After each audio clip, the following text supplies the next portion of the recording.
Bonjour, donc je vais commencer ce duo qu'on va faire avec Sylvestre. Moi, je vais m'occuper évidemment plus des mécanismes physiques.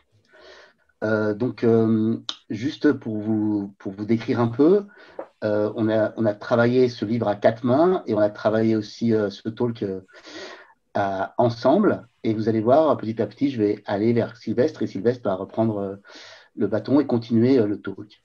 Donc la première diapo, ça chauffe, c'est juste pour vous résumer ce qu'il est en train de se passer. Donc ce que vous voyez là, c'est les relevés de température de 1880 à nos jours. Et ce que vous voyez, c'est un certain nombre de points, puis de courbes. Et ce qui est important là, c'est de regarder les courbes qui sont moyennées, hein, donc sur 132 mois. Alors pourquoi on fait ça? On fait ça parce qu'évidemment, il y a une variabilité climatique, hein. C'est-à-dire que chaque année, la température globale annuelle n'est pas la même que celle de l'année précédente. Mais ce qu'on voit très clairement ici, c'est plusieurs choses que je vais essayer de vous décrire. Alors, vous voyez d'abord qu'il y a une augmentation très, très sensible de ces températures à partir de 1970 et qu'en gros, on augmente à peu près de 0,18 degrés par an. Vous voyez aussi qu'il y a, Décennie, Gilles. il y a aussi ce que vous voyez, c'est qu'il y a des modulations, et ces modulations, elles sont liées à la variabilité climatique, et un des éléments de cette variabilité climatique, vous en avez peut-être entendu parler, c'est El Niño, la Niña. C'est un phénomène oscillatoire qui se produit toutes les quelques années et qui a pour effet de produire pour El Niño un réchauffement, pour la Niña une diminution. Et donc, quand on fait un lissage comme ça sur 11 ans, 132 mois, eh ben, on passe à côté de toutes ces variabilités. Et ce qui reste, en fait, c'est la rampe, entre guillemets, thermique de chaud qu'on est en train de vivre. Donc ça, c'est ce dont tout le monde parle, c'est l'augmentation de la température globale annuelle. Et il y a d'autres moyens, évidemment, de mesurer les changements climatiques. Alors, on peut voir ça dans les océans. Donc, ce que vous voyez là, c'est le réchauffement dans les océans. Donc, les océans sont des réceptacles de fonte, à la fois la dilatation thermique, c'est-à-dire que les molécules d'eau sont plus grosses, à la fois la disparition des petits glaciers et aussi la fonte des calottes de glace. Et tout ça provoque une remontée du niveau marin. Et donc là, ce que vous voyez, c'est le fait que ce niveau marin augmente. Il augmente de à peu près 3,4 mm par an. Et ça, c'est très directement lié à tout ce dont je vous ai parlé là, sur la remontée des océans et de la surface des océans. Alors, la troisième slide suivante, c'est la troisième façon de regarder ça. C'est à partir, par exemple, de la cryosphère.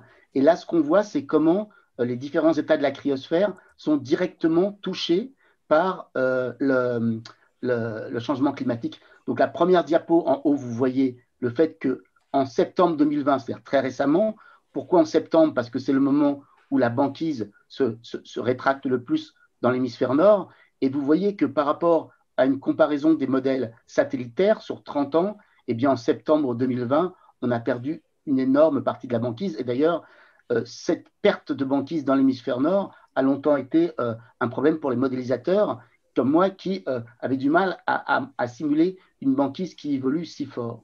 Ce que vous voyez également sur ce graphe, c'est la perte de masse du Groenland, hein. Et donc, évidemment, le Groenland, comme l'Antarctique d'ailleurs, contribue à cette remontée du niveau marin. Et sur le troisième graphe, ce que vous voyez en fait, c'est l'accumulation de la contribution du Groenland au niveau marin sur des dizaines d'années. Et donc, vous voyez en quoi, finalement, cumulé, à la fin, on arrive à peu près à 1 cm de contribution du Groenland. Donc, tous ces éléments, à la fois les températures, l'océan. Alors, sur l'océan, par exemple, une chose qui est comment on fait pour savoir à quel point on va plus vite qu'avant? Eh bien, on peut comparer les mesures qui sont très précises aujourd'hui, hein, je vous ai dit qu'ils sont de 3,41 mm par an, à ce qu'on mesurait à la fin du 19e siècle avec des marégraphes de façon un peu moins précise, mais comme le ratio est de 3 fois, c'est-à-dire qu'aujourd'hui, la remontée du niveau marin est 3 fois plus grande que ce qu'on mesurait à la fin du siècle précédent avec les marégraphes. Donc, tout ça pour vous dire que à travers un certain nombre de paramètres climatiques, la température, l'évolution de la cryosphère, la remontée du niveau marin, on voit très bien qu'on a quitté un peu l'état dans lequel on était avant et de façon extrêmement brutale. Alors la diapo suivante, elle vous montre qu'est-ce qu'on voit si on prend du recul par rapport à ça.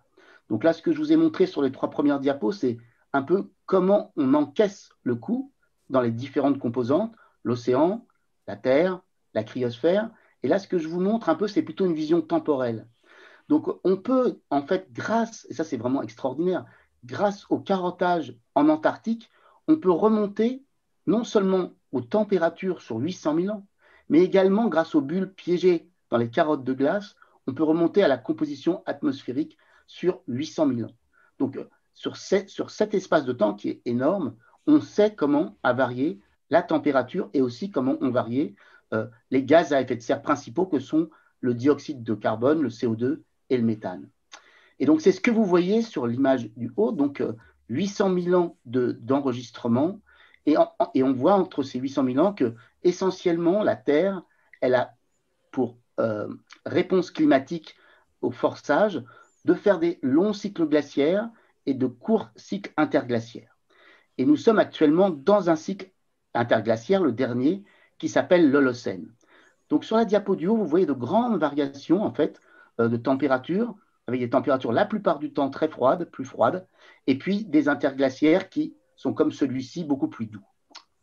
Si vous regardez maintenant à simplement 10 000 ans, vous vous demandez comment le climat a varié sur 10 000 ans, eh bien depuis la fonte des dernières calottes de glace de l'Amérique du Nord et de l'Europe du Nord, on est dans une phase climatique qui s'appelle l'Holocène et qui est une phase, vous le voyez, relativement stable. C'est-à-dire sur 10 000 ans, évidemment, il y a des variations climatiques, mais elles sont à l'échelle globale et annuelle relativement faibles. Et donc, si maintenant on remonte encore sur simplement, c'est le 3e graphe, les 2000 dernières années, là vous voyez qu'effectivement, il y a aussi des petites fluctuations, mais enfin, les températures sont quand même extrêmement peu variables. Donc ce qu'on reconnaît sur le 3e graphe, on reconnaît l'optimum climatique médiéval autour de 900, qui va être suivi par ce qu'on appelle le petit âge glaciaire du 14e au 18e siècle. Mais encore une fois, ce sont des modulations, des fluctuations extrêmement faibles. Donc la diapo suivante, elle vous montre qu'en effet, du coup, depuis l'Holocène moyen, c'est-à-dire il y a à peu près 5000 ans, 6000 ans, depuis le moment où les hommes se sont sédentarisés, où ils ont été capables de produire des gros villages avec des moyens qui sont essentiellement l'agriculture, tout ça, ça s'est fait dans un contexte climatique relativement stable, où c'était possible parce qu'on n'avait pas de très, très importantes variations climatiques. Et donc là, ce que vous voyez, c'est que, évidemment, il y a des fluctuations. Hein. La carte vous montre qu'entre 12 000 et 10 000 à la fin du précédent glaciaire, eh ben, la température remonte, qu'il va y avoir des montées, des descentes, mais tout ça est extrêmement faible par rapport à ce qu'on produit comme changement de température depuis 1970 et l'extrême rapidité de l'augmentation des températures. Donc, ce qu'il faut un peu retenir de ça, c'est la fulgurance. C'est à quel niveau, finalement, ces températures, du point de vue temporel, vont décoller. Donc, ça, c'est un élément vraiment très important. Alors, quel est la slide suivante, ça vous explique un peu quel est le responsable de ça, finalement. Bon, ben, le responsable de ça a été déterminé relativement tôt. Donc là, vous avez des photos de Fourier et de Svante Arrhenius. Donc, Svante Arrhenius, c'est quand même très, très intéressant comment il a été amené à penser que finalement, c'était les gaz à effet de serre qu'on produit par combustion des fossiles qui vont en fait s'accumuler dans l'atmosphère, dans les basses couches de l'atmosphère, et avoir donc un effet de serre, c'est-à-dire que la lumière qui rentre via le Soleil, la lumière visible, est absorbée par la Terre, réémise parce que la Terre est un corps froid par rapport au Soleil, en infrarouge, et c'est là que jouent ces gaz à effet de serre. Ils sont dans l'atmosphère, ils ne sont pas transparents à ces infrarouges, et donc ils les absorbent et les réémettent dans toutes les directions, ce qui provoque l'effet de serre. Eh bien, il faut imaginer que Svante Arrhenius, dans les années 19, du début du siècle, avait pensé au fait que le gaz, le CO2, jouait un rôle, mais pas du tout dans le cadre qui nous préoccupe aujourd'hui de l'Anthropocène. À cette époque, à la fin du 19e siècle, le grand mystère, c'était de comprendre les variations, les moraines, les variations glaciaires interglaciaires. Et Svante Arrhenius, dans ce débat-là, où on cherchait à comprendre pourquoi il y avait des climats froids et des climats chauds, avait commencé à réfléchir au rôle que jouait le CO2 atmosphérique. Et donc, ce CO2 atmosphérique, comme le méthane, le CH4, comme le N2O, ce sont des gaz qui sont, comme l'eau d'ailleurs, hein, H2O également, ce sont des gaz qui ont un effet de serre, c'est-à-dire qui réchauffent notre planète. Alors, il faut bien comprendre que l'effet de serre, c'est quelque chose qui est structurellement attaché à la vie sur Terre, parce que si vous aviez une atmosphère sans gaz à effet de serre, en particulier sans eau, la température à la surface de notre petite Terre, dans une pellicule de N2 et de O2 qui ne sont pas des gaz à effet de serre, serait de moins 18 degrés. Donc c'est pour vous dire que ces gaz à effet de serre, et en particulier l'eau, sont fondamentales pour la compréhension et la température du climat à la surface du globe.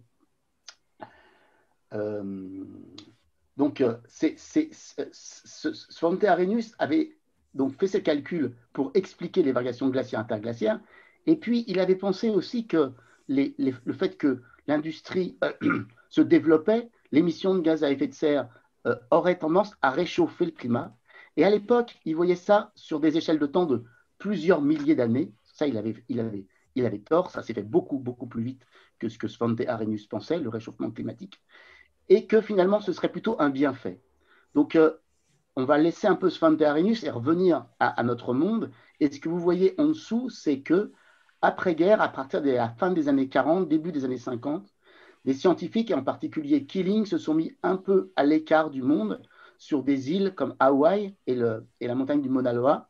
Et ils ont fabriqué des instruments qui permettaient de mesurer assez précisément le taux de CO2 dans l'atmosphère.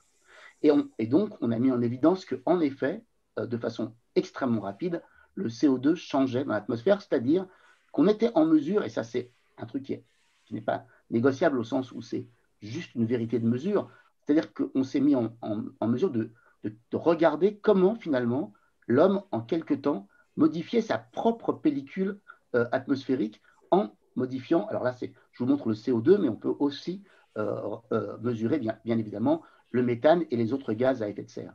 Et ce que vous voyez là, c'est la courbe de Keeling, ça montre l'augmentation du CO2. Et vous voyez que cette augmentation du CO2, bon, Sylvestre y reviendra, elle est continue, elle est toujours très importante. Et finalement, bien qu'on ait fait l'analyse que d'une part, c'était les gaz à effet de serre qui réchauffaient la planète, et que d'autre part, on était capable de les mesurer, eh bien, on n'a pour l'instant pas vraiment été capable de changer leur trajectoire.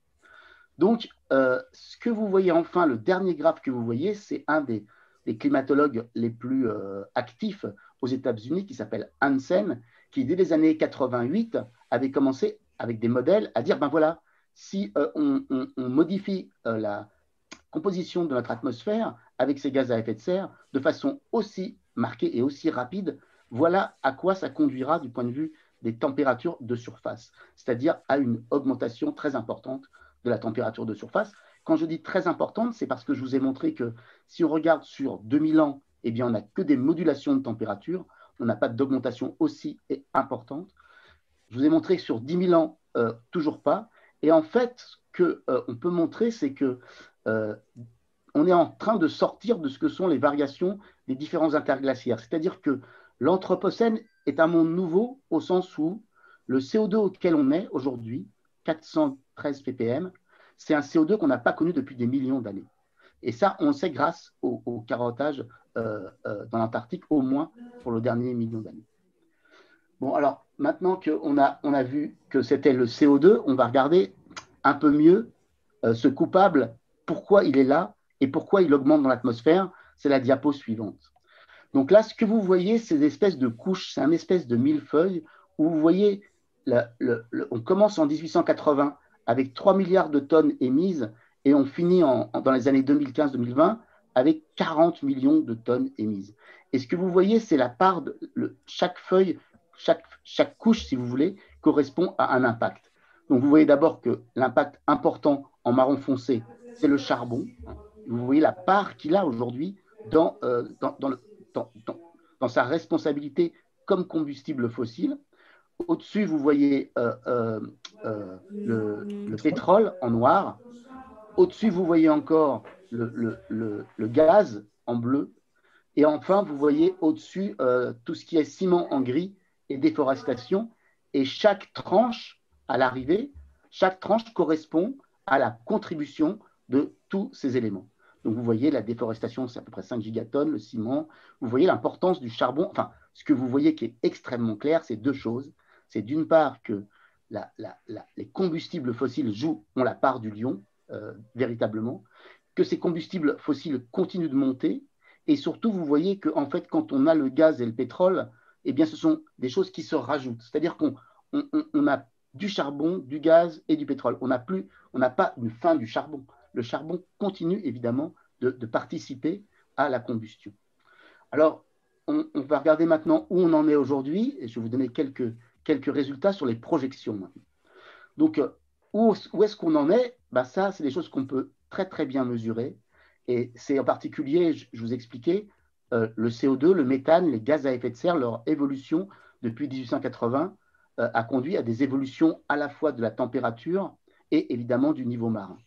Et ça, c'est des choses qui sont mesurées. Donc là, c'est là où on est aujourd'hui. Et vous voyez l'évolution entre 1880 et nos jours, à la fois de l'augmentation des gaz à effet de serre, le CO2, le méthane, le N2O, et leur impact qu'ils ont sur la température.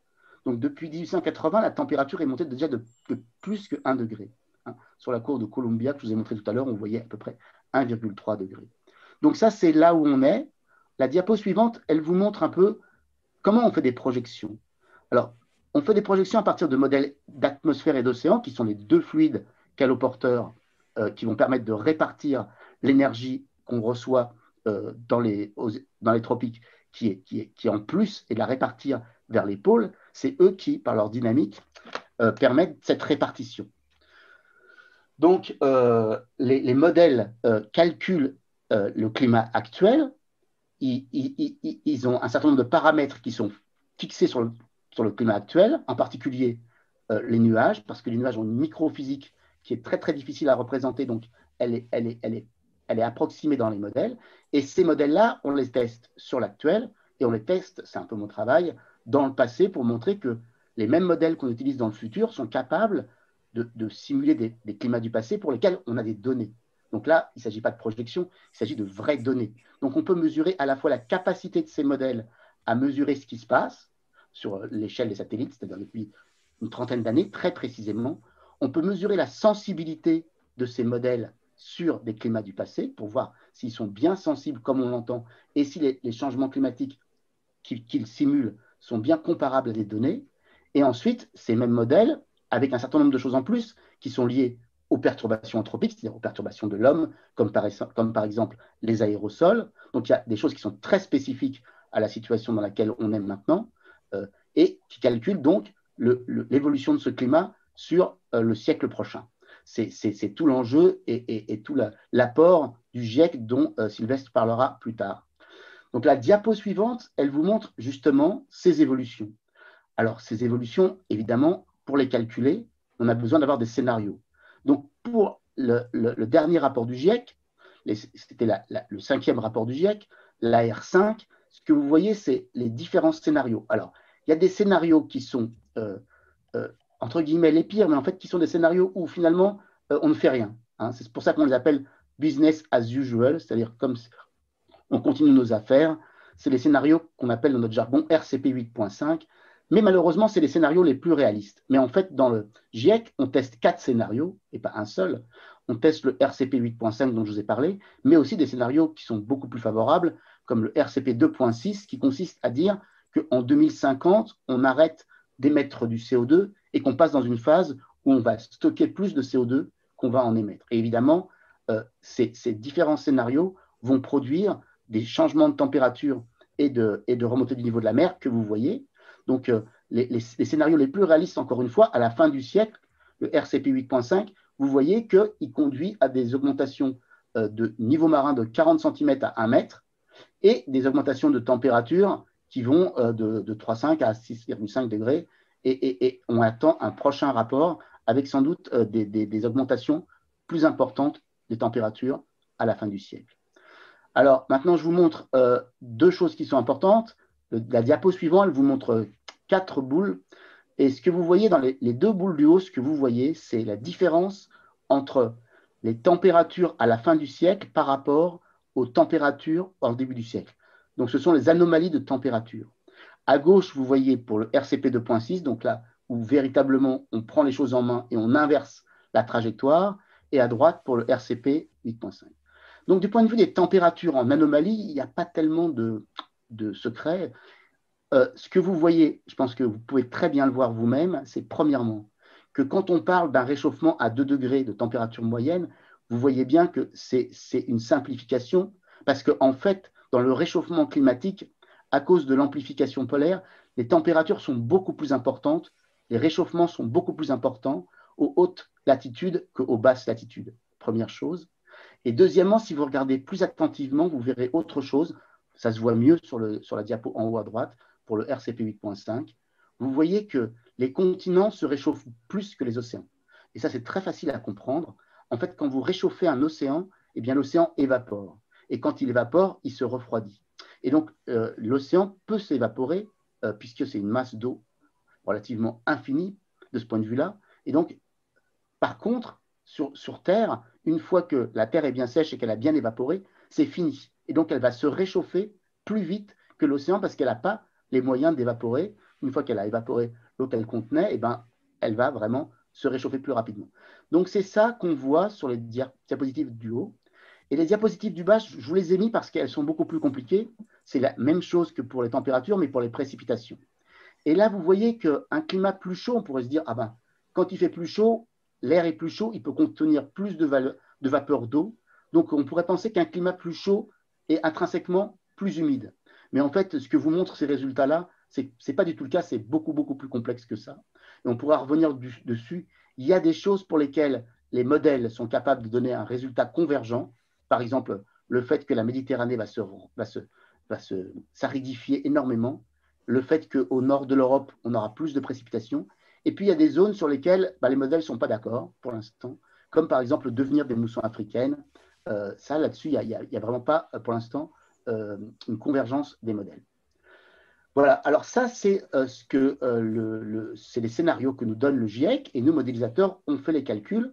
Mais je voulais vous parler aussi du fait que, à terme, il y a aussi ce qu'on appelle dans notre vocabulaire des tipping points, c'est-à-dire des rétroactions qui sont extrêmement positives, c'est-à-dire qui ont tendance à augmenter l'effet premier de la combustion des fossiles. Et puis, il y a aussi des phénomènes qui sont des phénomènes qui vont être induits et qui vont avoir des répercussions qu'on appelle non linéaires extrêmement graves. Donc là, j'ai fait une petite liste sur ce diagramme-là. J'ai fait une petite liste des différentes possibilités. Alors en fait, il faut savoir que le climat et le carbone sont extrêmement liés l'un à l'autre. Et donc, il y a des déstabilisations de ce système climat-carbone.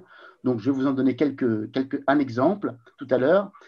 Ça peut être une véritable déstabilisation, et ça peut être le fait qu'il y a des réservoirs de carbone sur Terre ou de méthane sur Terre qui, pour l'instant, sont enfouis et qui pourraient dégazer dans l'atmosphère. Et ça, c'est ce qu'on appelle plutôt des rétroactions positives.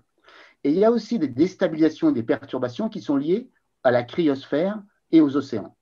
Alors, le diagramme suivant, il vous montre quelque chose de très simple, mais qu'il faut avoir en tête, c'est qu'aujourd'hui, quand on émet 2 molécules de CO2, eh bien, il y en a une qui est prise en charge directement par la nature, c'est-à-dire qu'il y en a une qui va être prise en charge soit par la biosphère terrestre, par la végétation, soit par la biosphère marine. La biosphère marine, c'est le plancton, zooplancton, et une certaine partie qui va être stockée dans l'atmosphère. Et il se trouve que, pour l'instant, quand on émet 2 molécules de CO2 dans l'atmosphère, eh bien, il y en a une qui est prise en charge soit par la biosphère terrestre, soit par la biosphère marine, et l'autre seulement s'entasse. Et ce rapport de 1 sur 2, il n'est pas gravé dans le marbre. Alors, pour vous donner des exemples simples, si on augmente la température de l'océan, ce qu'on est en train de faire, eh bien, l'océan est moins apte à pomper du CO2. Et donc, la pompe physique du CO2, parce que le CO2, l'océan, plus il est froid, mieux il capte le CO2, plus il est chaud, moins il le capte. Donc ça, vous voyez bien qu'on réchauffe les températures, on réchauffe l'océan est moins à même de capter le CO2, et du coup, il y a plus de CO2 qui s'accumule dans l'atmosphère. Eh bien ça, ce système-là, ça induit une contre-réaction qu'on appelle positive, c'est-à-dire qu'il va avoir pour effet d'amplifier encore la perturbation qu'on est en train de produire.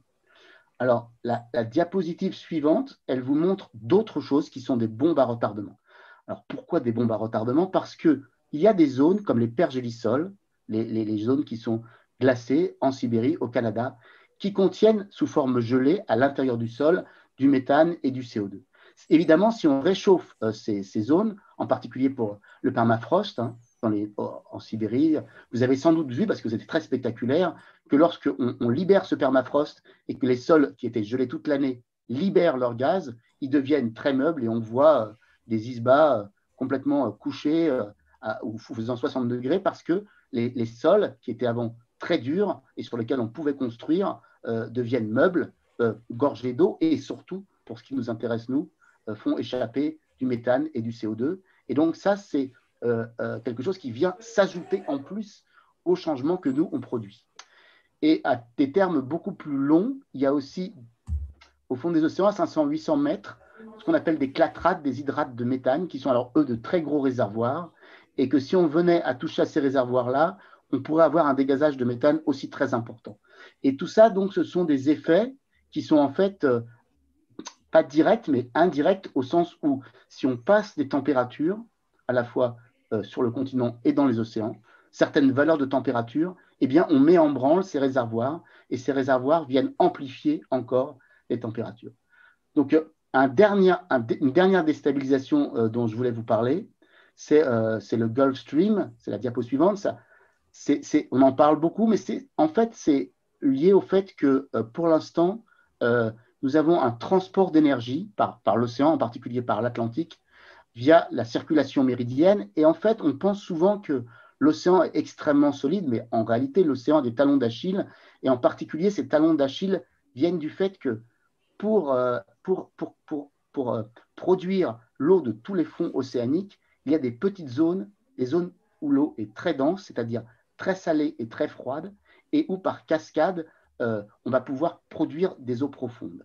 Eh bien, ces zones-là, elles sont en général à très haute latitude, pas loin des calottes de glace, et quand les calottes de glace se mettent à fondre massivement, elles apportent de l'eau douce, et cette eau douce inhibe la circulation thermohaline, c'est-à-dire qu'il n'y a plus possibilité de faire plonger de l'eau, et cela ralentit le transport, et c'est ça, en fait, qui a aussi pour effet de toucher le Gulf Stream et le transport de chaleur. Donc voilà, il y a un assez grand nombre d'événements comme ça qui pourraient produire des contre-réactions positives et venir amplifier encore ce que l'homme produit par la combustion des fossiles. Donc, j'ai deux petites diapos encore qui restent. Je vais vous les terminer et ça permettra de discuter un peu plus largement. Donc, la première de ces diapos vous montre en fait un feu d'artifice. Et l'idée, c'est la suivante, c'est que on peut se dire que, imaginons que l'homme en soi, ne fasse rien et finalement utilise tant qu'il peut les combustibles fossiles. Bon, bah, à l'échelle géologique, ça, ce sera quelques centaines d'années. Pourquoi? Parce que les réserves de gaz, de pétrole, de charbon sont limitées et que de toute façon, cette perturbation, elle ne pourra durer que quelques centaines d'années.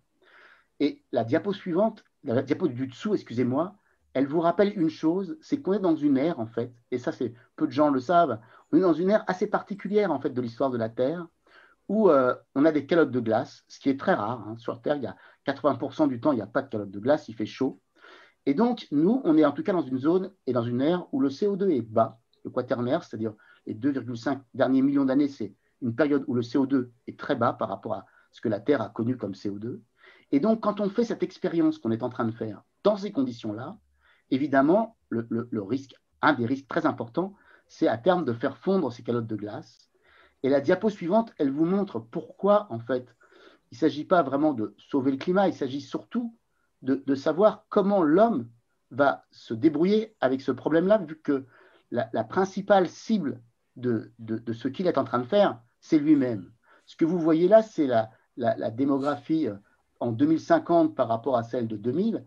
Et ce qui est très important de voir, c'est que la plupart d'entre nous habitons en fait assez proche de la mer et que la densité de population qui souffrirait d'une remontée du niveau marin est énorme. Donc voilà, l'affaire est en fait dans nos mains. On sait énormément de choses. Les rapports du GIEC, Sylvestre y reviendra, nous ont appris énormément de choses et de façon de plus en plus précise.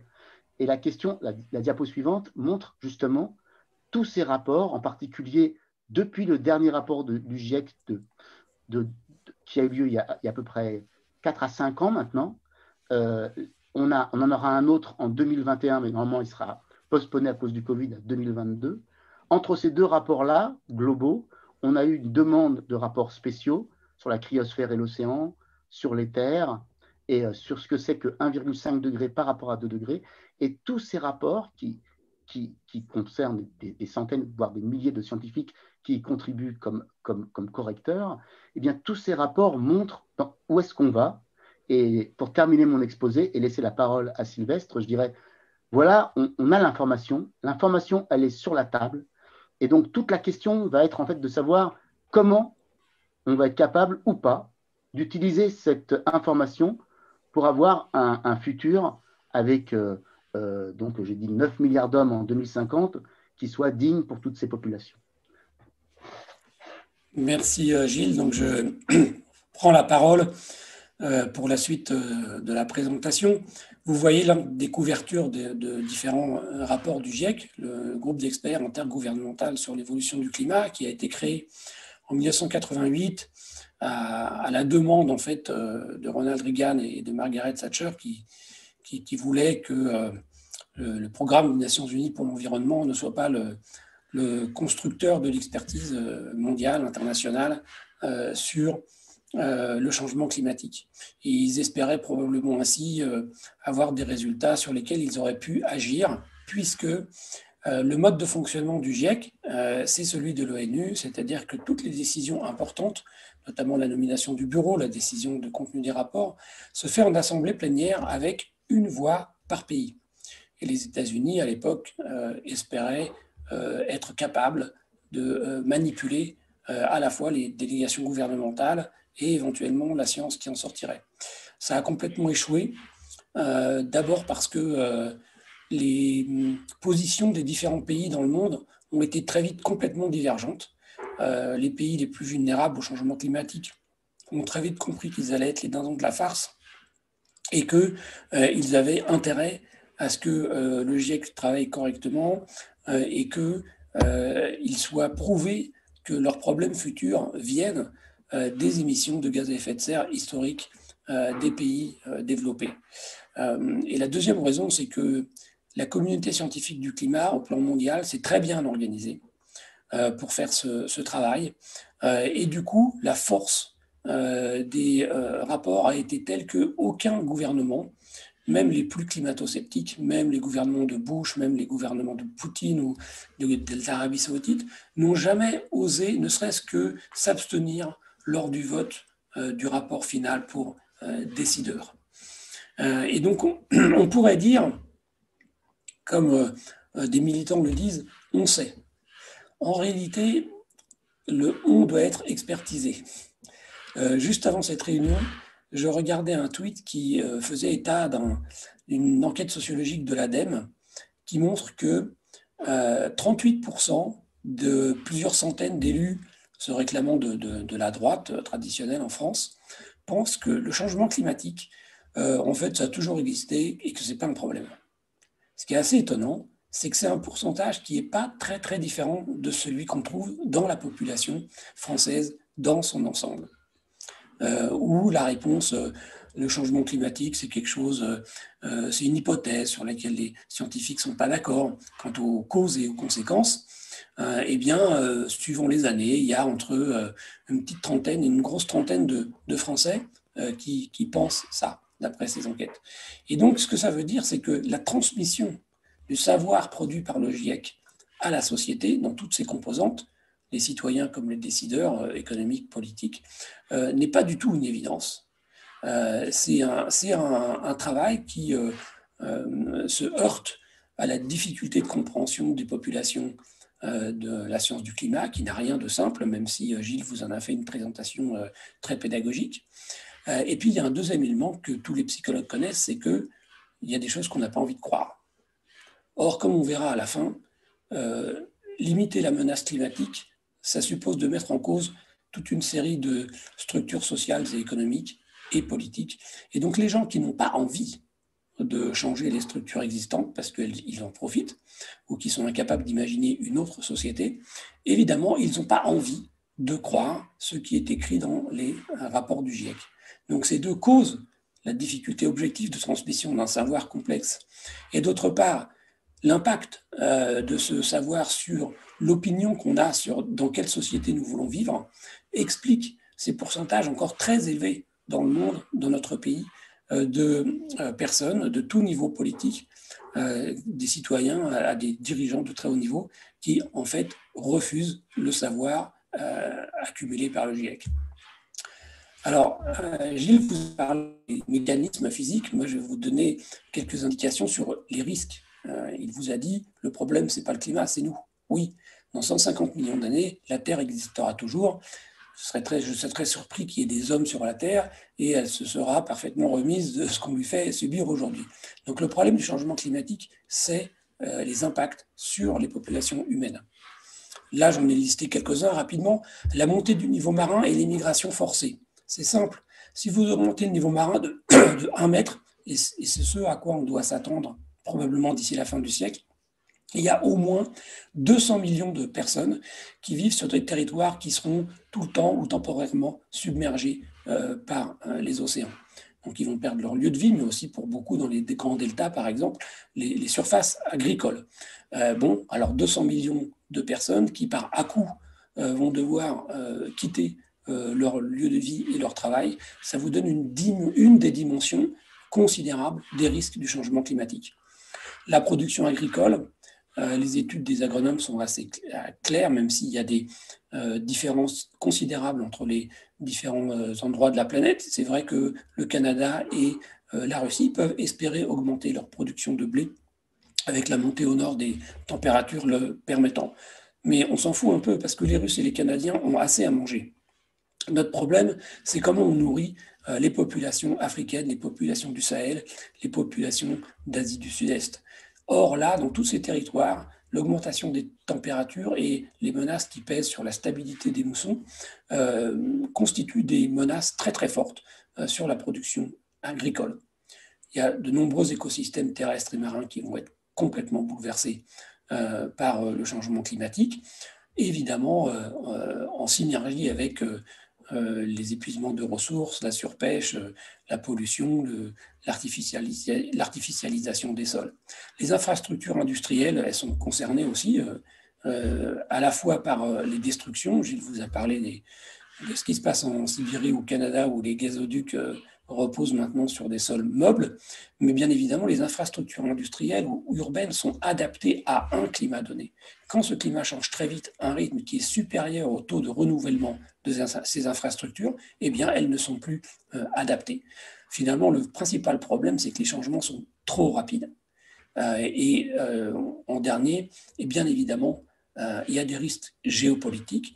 Par exemple, les pays les plus pauvres et les plus vulnérables, ceux qui vont le plus souffrir du changement climatique, en sont les moins responsables en termes d'émissions par habitant. Et donc, ils ont absolument toutes les raisons, scientifiques, mais aussi morales et politiques, de réclamer des dommages et intérêts aux populations et aux pays qui sont responsables du changement climatique. Et ça peut créer des tensions pouvant aller jusqu'à des affrontements. Alors, je vous ai donné là, vous voyez, à la fin du siècle, le risque de submersion marine au Vietnam et en Thaïlande. Et vous voyez que les surfaces concernées sont absolument considérables, mettent en cause la sécurité alimentaire de ces pays et pourraient provoquer des migrations massives.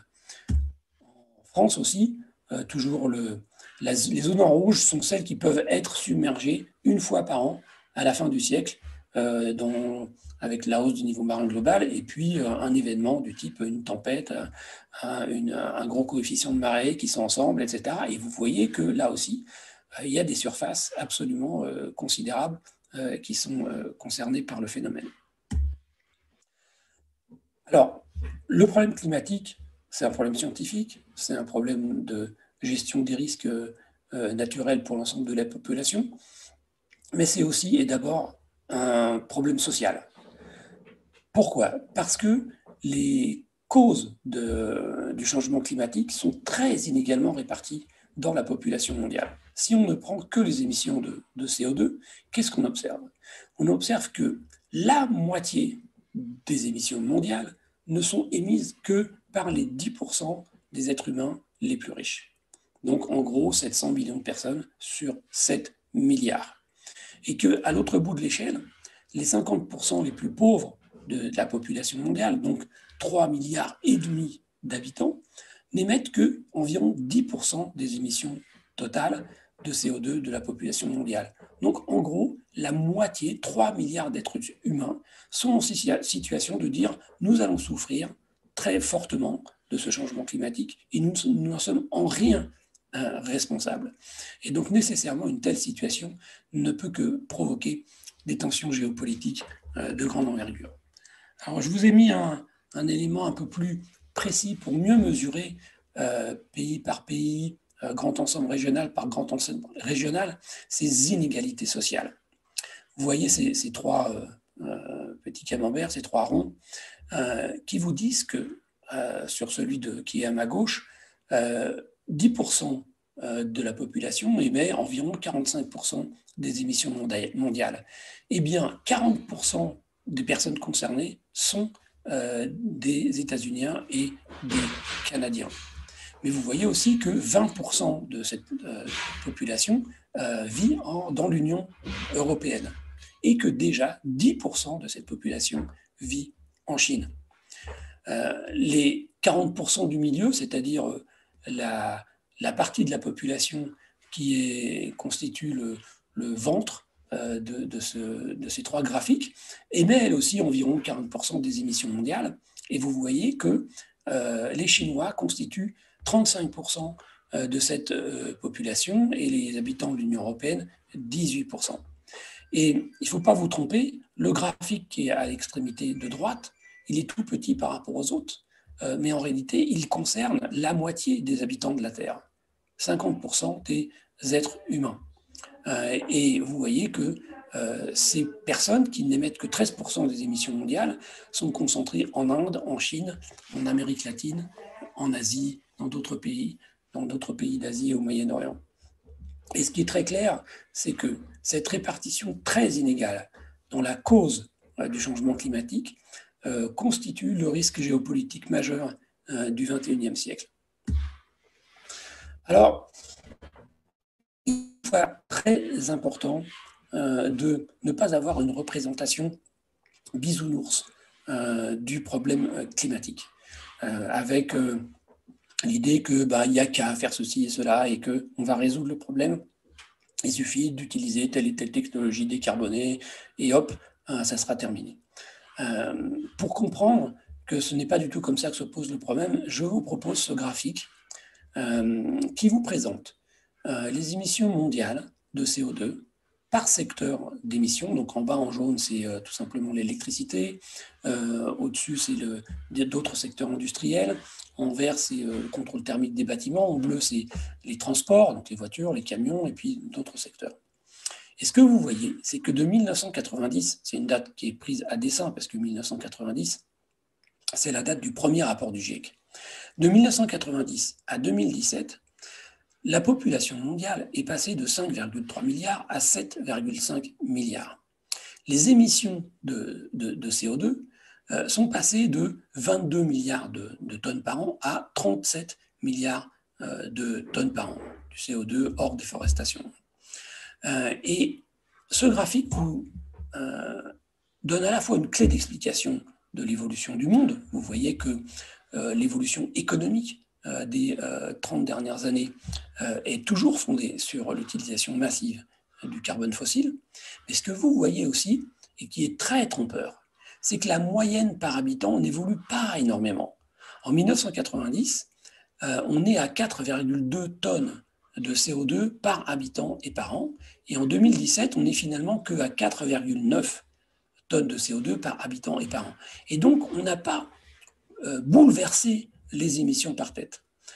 Sauf que cette moyenne mondiale est très trompeuse et ne vous permet pas de comprendre ce qui s'est passé réellement. Alors, je vais vous donner quelques graphiques plus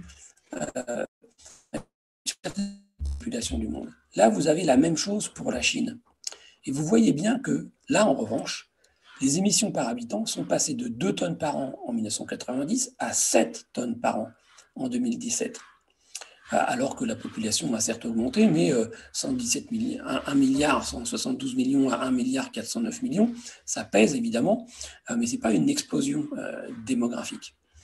Et ce que vous voyez notamment dans les causes, c'est l'importance considérable prise par le secteur électrique en jaune avec les centrales au charbon. Alors évidemment, on peut dire au secours, les Chinois sont méchants et changent le climat de la planète. Mais tous les gens qui connaissent la Chine savent que ce que les centaines de millions de Chinois tirent de ce graphique, c'est que sur les 30 dernières années, ils ont 400 millions de personnes qui ont acquis un statut d'urbain, qui vivent mieux dans des logements en dur, qui ont accès à un minimum de confort moderne, qui envoient beaucoup plus d'enfants à l'université, qui peuvent découvrir leur pays en faisant des voyages. Bref, en réalité, cette courbe qui peut être présentée comme une horreur absolue, pour la masse des Chinois, même avec ces problèmes, par exemple, de pollution urbaine qu'elle pose, eh bien, c'est la courbe qui leur a permis d'améliorer de manière considérable leurs conditions de vie. Si vous avez l'Union européenne sur la même période, vous voyez que, oui, on a un peu diminué les émissions par tête, même pas mal. On est passé de 9,2 tonnes de CO2 par habitant et par an à 6,9. Et on pourrait dire que l'Union européenne est la partie, d'une certaine manière, la plus vertueuse du monde et qu'elle met en œuvre les décisions prises en 1992 lors de la signature de la Convention climat de l'ONU. Mais vous verrez que ce n'est pas si simple que ça. Parce que là, ce que vous avez, c'est un graphique de l'empreinte carbone de la France par habitant. Et là, du coup, la diminution qu'on voit au graphique précédent, sur les 30 dernières années, elle n'existe plus. L'empreinte carbone par habitant, c'est une manière de calculer nos émissions qui tient compte de toutes les importations de produits que nous faisons et que nous utilisons en France. Et donc, ça consiste à dire que le lave-linge que vous avez acheté et qui a été fabriqué en Chine, eh bien, les émissions de CO2 qui sont liées à cette fabrication, c'est pour vous. Parce que c'est vous qui utilisez ce lave-linge, ce n'est pas un Chinois. Et donc, si on veut être juste dans l'appréciation des émissions par habitant à l'échelle mondiale, il faut non pas calculer en émissions territoriales comme ces calculs sont faits, mais en empreinte carbone, en enlevant des émissions d'un pays, toutes celles qui sont liées aux produits qu'il exporte, et en ajoutant aux émissions de ce pays toutes celles qui sont liées aux produits qu'il importe. Et qu'est-ce que vous voyez? En 1995, l'empreinte carbone de chaque Français, elle était de 10,5 millions de tonnes. Slide sur laquelle on pourrait parler pendant 2 heures. Elle est intitulée Évolution ou Révolution, parce que c'est évidemment ça le problème citoyen et politique. Alors, pour être très rapide, moi, je vous affirme que nous devons faire des révolutions technologiques, parce que, à technologie constante, la décarbonisation de nos activités économiques, de notre moyen de construire les villes, les bâtiments, de faire leur contrôle thermique, etc., on ne peut pas y arriver. Les technologies constantes, c'est les technologies à fossiles. Et donc, nous avons besoin, dans de très nombreux domaines, l'énergie, mais pas seulement, l'agriculture, l'urbanisation, les transports, nous avons besoin de technologies dont la caractéristique principale sera l'économie de matières premières et d'espace aussi pour la biodiversité. Économie de matières premières et d'énergie, donc avoir des services rendus avec des efficacités énergétiques beaucoup plus élevées. Et ce que ça veut dire, c'est que on ne peut pas se contenter des solutions low-tech qui peuvent avoir de très grands intérêts ici ou là. Mais ce qui est très clair, c'est que les grandes mégalopoles d'actuelles, où on trouve 25-30 millions d'habitants concentrés dans des territoires petits, on ne pourra pas les faire vivre sans faire des progrès technologiques considérables. Alors, évidemment, il y a aussi des révolutions ou des évolutions économiques. Est-ce qu'on peut imaginer diminuer les émissions liées à l'activité économique et au transport si on ne met pas en cause la mondialisation qui est fondée sur la spécialisation des territoires? À une époque, toutes les chaussettes du monde étaient fabriquées dans une petite région en Chine, puis ensuite exportées dans le monde entier. Est-ce qu'on peut atteindre les objectifs climatiques avec une conception de l'économie mondiale où on continue avec le libre-échange, aucune norme sociale et environnementale dans les accords internationaux? Très clairement, mon opinion est que non. Mais aussi ce totem de la concurrence qui fait tant de mal dans l'idéologie de nos dirigeants, qui sont persuadés que c'est l'initiative individuelle, l'initiative des patrons d'entreprise, tous en concurrence les uns contre les autres, qui est le nec plus ultra de la manière dont nous devons organiser notre société. Et comme il y a peut-être des chercheurs dans l'audience, je rappelle que c'est la philosophie même du crédit d'impôt recherche, qui dit que dès lors qu'une innovation est décidée par une entreprise privée qui fait ça pour gagner de l'argent, alors elle est nécessairement si bonne pour la société qu'elle doit être récompensée par des deniers publics, sans aucune analyse de l'effet social et climatique de l'innovation en question.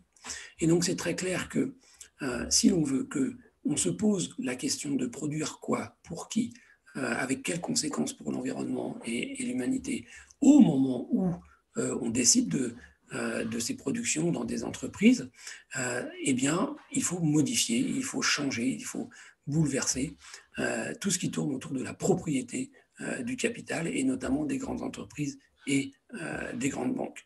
Alors, c'est un sujet qui a été longtemps tabou après la chute de l'Union soviétique, mais on voit bien, depuis cette époque, donc finalement depuis 90, ça colle très bien avec les évolutions d'émissions de CO2 sur lesquelles on a travaillé, que le modèle capitaliste de gestion des entreprises est un facteur puissant de dévastation de l'environnement et du climat. Et donc, peut-être il est vraiment grand temps de se poser cette question de la propriété du capital. Ensuite, on a parlé des inégalités sociales en termes de revenus, en termes d'émissions. Ce qui est très clair, ça a été prouvé par des sociologues et des économistes, c'est que dans des sociétés inégalitaires, il n'est pas possible de demander aux populations des milieux populaires d'avoir un comportement sobre. Tout simplement parce qu'on leur met sous le nez en permanence le gaspillage éhonté des parties les plus riches des populations. Et en outre, on leur dit que c'est normal qu'elles puissent gaspiller puisqu'elles ont réussi. Et que le rêve de tout dirigeant politique, rappelez-vous Emmanuel Macron pendant la campagne électorale présidentielle, je rêve d'avoir des jeunes Français qui veulent devenir milliardaires. Non. Pour écarter la menace climatique, on n'a pas besoin de gens qui ont envie de devenir milliardaires, on a besoin de jeunes qui poursuivront des objectifs sociaux et au service de la population dans son ensemble. Donc la réduction des inégalités sociales est probablement l'un des facteurs les plus importants dans la capacité à atteindre ou pas les objectifs climatiques. Mais il faut aussi s'occuper de la culture. On voit bien que la publicité de masse a totalement colonisé les imaginaires des populations depuis la fin de la Seconde Guerre mondiale, et que ça provoque une frénésie et une frustration permanente qui ne pourra pas être diminuée si nous ne nous attaquons pas sérieusement à l'invasion par la publicité de notre espace imaginaire et de l'espace public. Alors, il faut des révolutions dans la manière de faire de la politique, parce qu'on voit bien que des systèmes politiques qui ont le nez sur le guidon, qui sont incapables de voir le vrai long terme et de prendre des décisions dont les effets positifs se mesureront en 2050, dans la vie politique que nous avons, nos institutions, on voit bien qu'on est très très très loin du compte. Et c'est l'heure, donc je vais terminer avec cette dernière question. Le capitalisme est-il climato-compatible? Chacun peut avoir l'opinion qu'il veut sur le sujet. S'il y a des gens qui veulent absolument conserver le capitalisme comme système économique, ils le peuvent. Mais à ce moment-là, il faut qu'ils m'expliquent comment ils vont aménager le capitalisme pour qu'il n'y ait pas d'inégalité sociale forte dans les revenus. Parce que ça, on le sait, c'est une preuve des économistes et des sociologues, il n'y aura pas de sobriété sans réduction des inégalités sociales. On pourrait continuer comme ça très longtemps en reprenant l'exemple de la gestion des entreprises et les décisions de production. Mais ce qui est important là-dedans, c'est que je vous mets en garde contre une présentation par slogan du sujet. C'est-à-dire que ça ne sert pas à grand-chose d'affirmer que le capitalisme n'est pas climato-compatible. Il faut le démontrer, politique économique par politique économique, sociale par sociale, culturelle par culturelle, de manière à construire une alternative sur la base d'une analyse des réalités d'ensemble et sectorielle, et pas sur la base d'une affirmation qui pourrait risquer de se limiter à un slogan. Donc je passe la parole à l'animateur du débat. Pour ce qui me concerne, j'ai fini la présentation.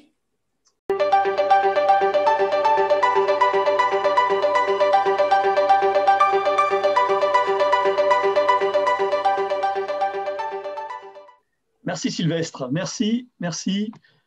Donc, je vais peut-être commencer par poser 2 questions et après nous prendrons des questions qui viennent des réseaux sociaux. Voilà. La première question qui s'adresse plus à Gilles, elle porte sur l'urgence.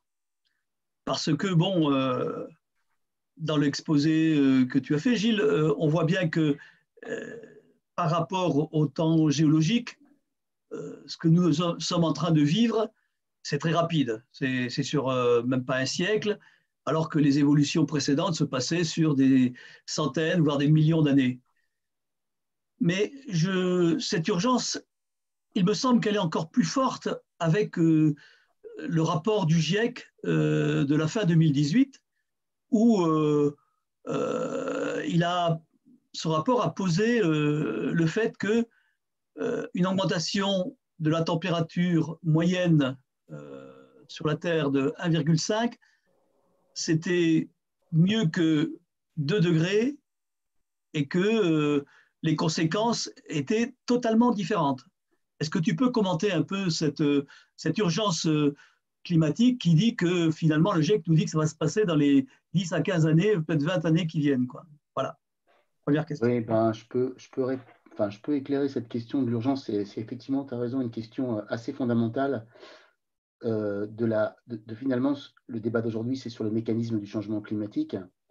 Et je vous ai montré en quoi, et à très grande vitesse, on changeait notre environnement, ce qui pose des problèmes physiques, chimiques, mais aussi biologiques. Donc, on peut se dire, il y a déjà eu des révolutions assez considérables, hein, les révolutions coperniciennes, où finalement des gens ont commencé à expliquer que la Terre n'était pas le centre de l'univers, et il y a des gens qui ont été brûlés pour ça, mais en tout cas, il n'y avait pas d'urgence au sens où on avait du temps pour faire comprendre et faire basculer cette idée, ce paradigme que la Terre était le centre de l'univers. En quelque sorte, là, il faut faire comprendre aussi que l'homme n'est pas le centre de la Terre. C'est-à-dire que l'homme, il est dans son environnement et sans cet environnement-là, il se fragilise lui-même. Et donc, ce rapport au temps, à l'urgence, comme tu le disais, il apparaît sous 2 formes. On pourrait se dire finalement que le temps joue pour nous. Il joue pour nous parce que, comme vous le savez, les 5 années les plus chaudes sont quasiment les 5 dernières. Les 20 années les plus chaudes du siècle sont toutes ou presque depuis les années 2000. Donc là, on voit vraiment à l'échelle d'une vie humaine, c'est ça l'accélération, elle a pour effet de faire comprendre ce qui se passe de façon très peu discutable. Par contre, ce qui est vraiment nouveau, c'est que cette science du climat, cette compréhension qu'on a, elle nous laisse peu de temps pour agir. Et donc, il y a vraiment une question, comme tu disais, d'urgence qui consiste pour les scientifiques à expliquer ce qu'on gagne dixième de degré par dixième de degré, et en particulier le rapport 1,5 par rapport à 2, à mon avis, à moi, en creux, ce qu'il montrait, c'est exactement ce que tu disais, c'est-à-dire qu'en fait, voilà ce que c'est 1,5 degré, et voilà ce que c'est 2 degrés, et comme vous le savez tous, ce n'est pas sur des bases scientifiques que ça a été fait, hein, le 1,5 par rapport au 2, c'est essentiellement à cause des pays qui, eux, allaient être peut-être rayés de la carte ou gravement endommagés de 1,5 à 2, et donc c'était important pour eux de faire reconnaître 1,5 plutôt que 2. Comme je vous l'ai montré aussi, on est déjà presque à 1,3, donc avec l'inertie du système, la question c'est un peu plus, se pose exactement comme Sylvestre l'a dit, c'est-à-dire que même en accumulant les promesses de dons, on voit qu'à l'échéance de la fin du siècle, on est largement au-dessus de 3. Donc l'urgence, elle est là, elle consiste à savoir, est-ce qu'on va être capable de modifier notre trajectoire énergétique et quels moyens il faut pour ça. Et voilà. Je pense que c'est vraiment très particulier le rapport au temps dans cette question-là, parce qu'on a peu de temps. Et encore une fois, ce que je voudrais dire, c'est que le rapport à la culture, c'est plus de concitoyens comprendront vers quoi on va, comment on y va, à mon avis, le plus ils seront à même de faire pression sur leur gouvernement pour changer de trajectoire. Et donc, il y a aussi un aspect culturel et culturel sur peu de temps. Donc, c'est vraiment des défis qui sont, à mon avis, énormes et qui peuvent être motivants, qui peuvent permettre de changer radicalement ou moins radicalement, mais en tout cas d'avoir une empreinte sur notre trajectoire qui nous permette de passer, enfin de s'adapter à cette situation-là. Et pour l'instant, ce n'est pas le cas. On vit vraiment, comme Sylvestre l'a montré, dans un monde où les choses sont dites et où il existe quand même une très grosse schizophrénie entre ce qu'on dit et ce qu'on fait. Merci, merci. Maintenant, une question pour Sylvestre. Et ensuite, on passera aux questions qui viennent des réseaux. Donc, Fanny pourra les poser. Sylvestre, tu nous dis que face au défi qui est posé par ce changement climatique si rapide, il faut faire bouger beaucoup de lignes, quoi, hein. Alors, tu parles, par exemple, il faut de nouvelles technologies. Il faut changer nos façons de vivre. Il faut faire beaucoup de choses. Il y a dans le débat public, il y a des personnes qui arrivent avec des solutions. Il y en a qui disent, on va faire tout ENR et on va utiliser l'hydrogène, par exemple, qui permettra de rendre viable le fait de basculer toutes nos activités industrielles et de la vie courante sur l'électricité qui sera décarbonée à 100%. Qu'en penses-tu? Ce que j'en pense, c'est qu'on a une société qui dépend de plus en plus des technologies, c'est une évidence, et on a une société où le rapport aux sciences et aux technologies majeur, c'est un rapport d'ignorance qui concerne absolument tout le monde. Le président Macron, comme le citoyen, et comme Gilles Ramstein et Sylvestre Huette. Gilles Ramstein ignore la plupart des pans des sciences, en écologie. Bon. Et moi qui ai passé 35 ans à expliquer à des lecteurs les mouvements des sciences, je sais surtout que j'en ignore la majorité. Et c'est encore pire pour les technologies.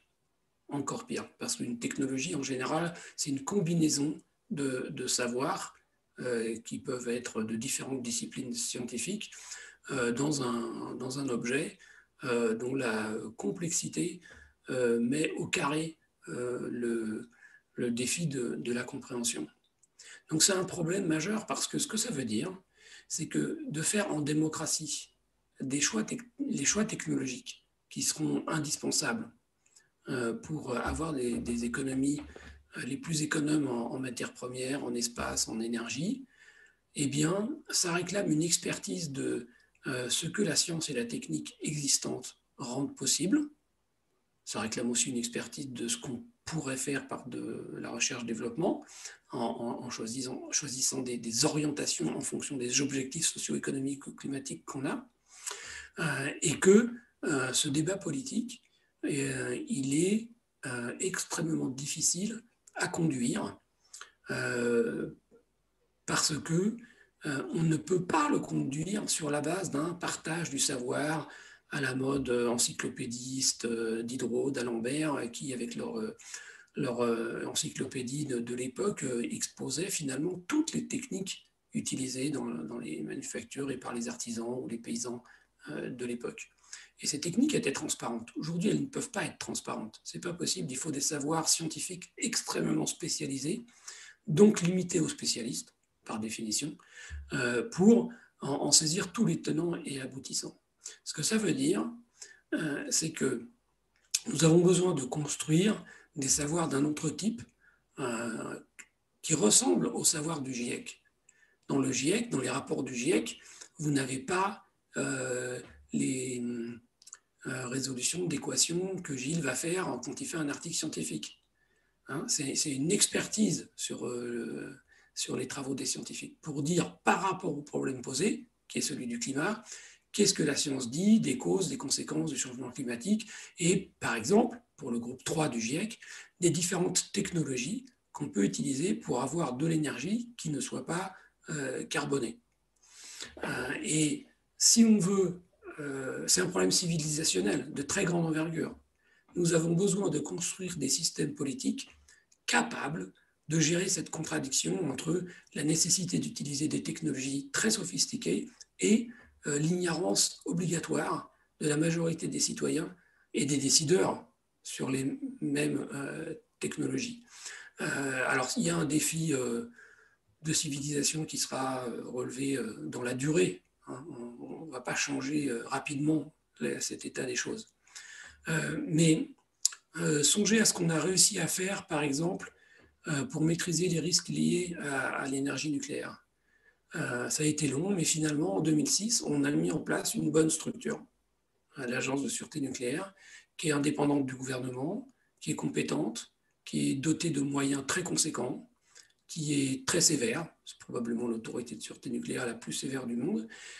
Et quand le système fonctionne comme ça, dernier point, pardon, j'ai oublié le truc peut-être le plus important, qui est dirigé par des gens envers lesquels on peut avoir confiance. Et d'ailleurs, si vous vous demandez qui a dirigé l'autorité de sûreté nucléaire depuis sa création en 2006, ce que vous constatez, c'est que nos hommes politiques, nos ministres et présidents, ils ont un peu la trouille, ce qui est très bien. Et donc, du coup, ils ont fait confiance aux experts pour mettre à la tête de l'ASN des gens vraiment compétents et des gens indépendants qui sont capables de critiquer sévèrement l'industriel devant des élus, devant des députés à l'Assemblée nationale, quand ils considèrent que EDF ou Areva ne font pas ce qu'il faut pour la sûreté. Donc voilà, alors il faut faire ça, pas exactement un copier-coller, mais nous avons besoin de structures d'expertise pour tous les domaines de la science, comme on a eu besoin de mobiliser l'expertise des médecins pour lutter contre la Covid, qu'on a eu besoin de mobiliser l'expertise des microbiologistes et des virologistes pour faire les futurs vaccins. On a besoin de mobiliser des expertises nécessairement publiques. Ça ne peut pas être privé, parce qu'il faut qu'elles répondent à des questions d'intérêt public, d'intérêt général.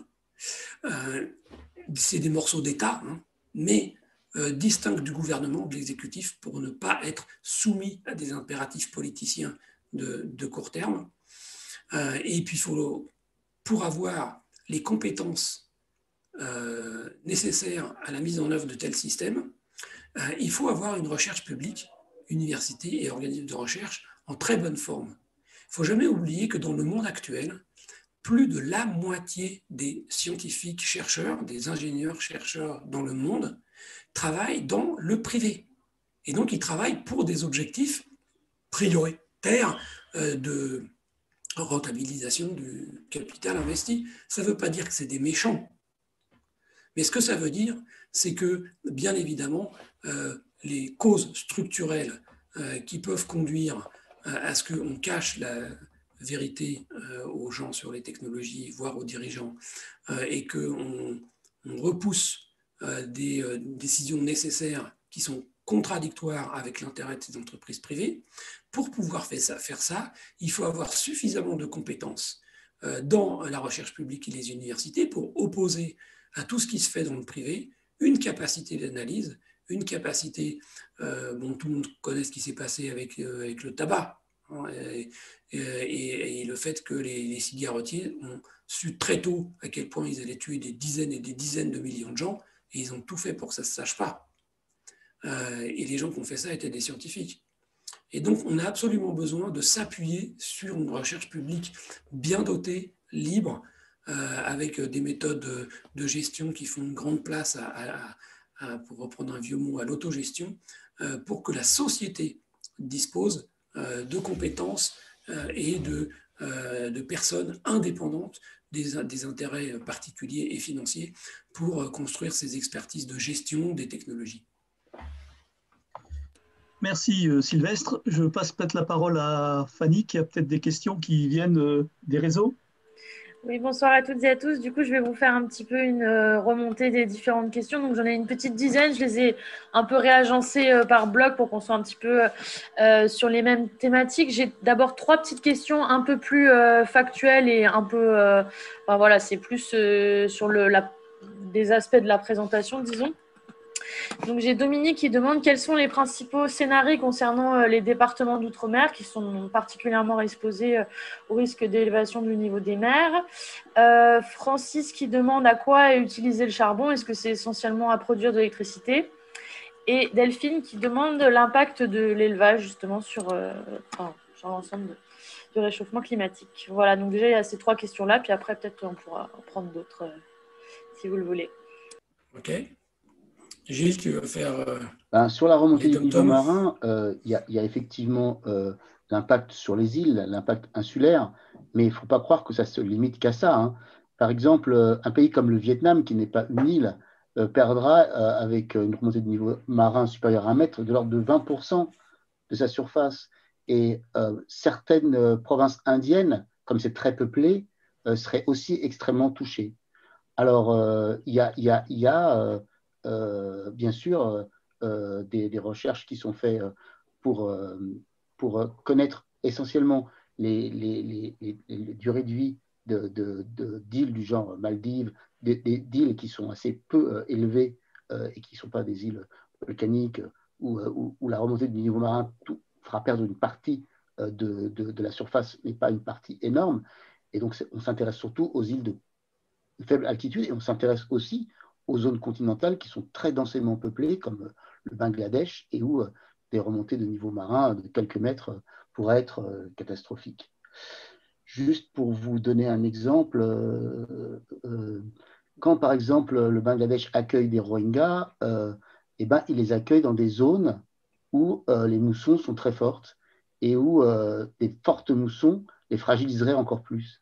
Et donc, il y a tout un aspect de réflexion sur comment on s'organise, même dans ces migrations, comment on le fait. Et en fait, ça pose pas mal de problèmes qu'il faut regarder dans leur globalité. Les autres questions, je crois que je peux laisser Sylvestre, il répondra peut-être mieux que moi sur les 2 autres petites questions que tu as posées, Fanny. La deuxième, c'était quoi? Alors, il y a la question de l'élevage et puis la question de à quoi utiliser le charbon. Est-ce que c'est essentiellement pour produire de l'électricité? Le charbon est utilisé à 80% pour faire de l'électricité. Et puis, dans le reste, il y a énormément, c'est tout simplement pour faire de la fonte, pour faire de l'acier. Après, on prend du minerai de fer, du minerai de charbon, voilà, et c'est avec ça qu'on fait la fonte, et on ne va pas arrêter demain matin la nécessité d'avoir de l'acier. Et pour l'instant, on ne sait pas faire autrement. On recycle beaucoup. À ce moment-là, il n'y a pas besoin de charbon. Et si on le fait avec de l'électricité décarbonée, le recyclage des métaux qui avaient déjà été utilisés, que les carcasses de voitures, etc., à ce moment-là, on gagne. Mais c'est vrai que les Français, comme on a arrêté le charbon il y a longtemps, il n'y a pas beaucoup de jeunes qui ont, comme moi, le souvenir d'avoir mis le charbon dans le poêle de la grand-mère. Eh bien, on a l'impression que le charbon, c'est un truc du passé. Non, pas du tout. On utilise beaucoup plus de charbon aujourd'hui dans le monde qu'il y a 50 ans. Alors, sur l'élevage, c'est un exemple très intéressant parce que ça montre bien que les yaka faucons, ça ne marche pas. C'est vrai que les ruminants, notamment, sont des animaux qui produisent par fermentation du méthane. et que quand on augmente considérablement, comme c'est le cas aujourd'hui, le cheptel animal, notamment des bovins, eh bien, on augmente la concentration en méthane, qui est un puissant gaz à effet de serre, dans l'atmosphère. Et il faut bien que les gens mangent. Alors évidemment, on peut discuter de combien de viande on mange. C'est vrai qu'on est dans un monde où, d'un côté, on a 800 millions d'obèses qui mangent beaucoup trop de gras et de viande et sucre, en général conduit à cette mauvaise alimentation par des campagnes publicitaires et par la misère sociale dans les pays riches, et d'autre part, ou moyennement développés, et d'autre part, 800 millions de personnes qui n'ont pas assez à manger, qui souffrent de la faim. Et ce nombre de 800 millions de personnes, il était déjà là il y a 20, 30, 40 ans. Comme la population a augmenté, ça veut dire que le pourcentage d'êtres humains qui souffrent de la faim a diminué, mais en volume, il y a toujours 800 millions de personnes pour lesquelles il faudrait produire plus à manger à l'endroit où ils vivent pour les nourrir correctement. Et ça, pour y arriver, notamment avec un mix une agriculture qui mélange correctement, c'est un b.a.-ba, l'élevage et les productions végétales, eh bien, il faut de la science, notamment de la science agronomique. La semaine dernière, le CIRAD, le Centre international de recherche pour l'agriculture et le développement, montrait comment il travaille au Brésil, dans une région qui a été beaucoup déforestée, dans le Pantanal, pour augmenter les rendements à l'hectare des petits paysans. Parce que si vous n'augmentez pas les rendements à l'hectare, comme votre population augmente, si vous ne voulez pas qu'elle meure de faim, vous n'avez qu'une solution, c'est d'augmenter les surfaces cultivées. Et quand vous augmentez les surfaces cultivées, vous portez un coup mortel à la biodiversité sauvage. C'est évident. Et donc là, il faut le voir avec tous les niveaux de technologie. Mais pour ne prendre qu'un exemple, évidemment, il y a des biologistes, des agriculteurs, des organismes de recherche qui rêvent toujours et qui poursuivent le travail pour doter des plantes comme les céréales de capacité à fixer l'azote de l'atmosphère qui est en fait enfoui dans la mince couche de l'humus. Il y a les légumineuses qui font ça, et donc ça permet d'avoir des rendements élevés sans mettre de l'engrais azoté. Ça serait une révolution considérable parce qu'on pourrait se passer de nombreux engrais azotés qui polluent terriblement si on faisait cette révolution biotechnologique qui serait un progrès absolument considérable. Alors je vais vous donner un autre progrès qui montre que la technologie, ce n'est pas nécessairement hyper sophistiqué, mais dans l'avenir, dans les 30 ans qui viennent, l'Inde et l'Afrique vont construire des mégapoles. Des centaines de millions de gens vont quitter les espaces ruraux. Ils sont en train de le faire et ils s'entassent dans les bidonvilles autour des grandes villes en Afrique. Si on leur construit des logements où, d'emblée, au départ, on a prévu de récupérer les urines, eh bien, avec ça, on peut remplacer les engrais azotés pour des pays entiers.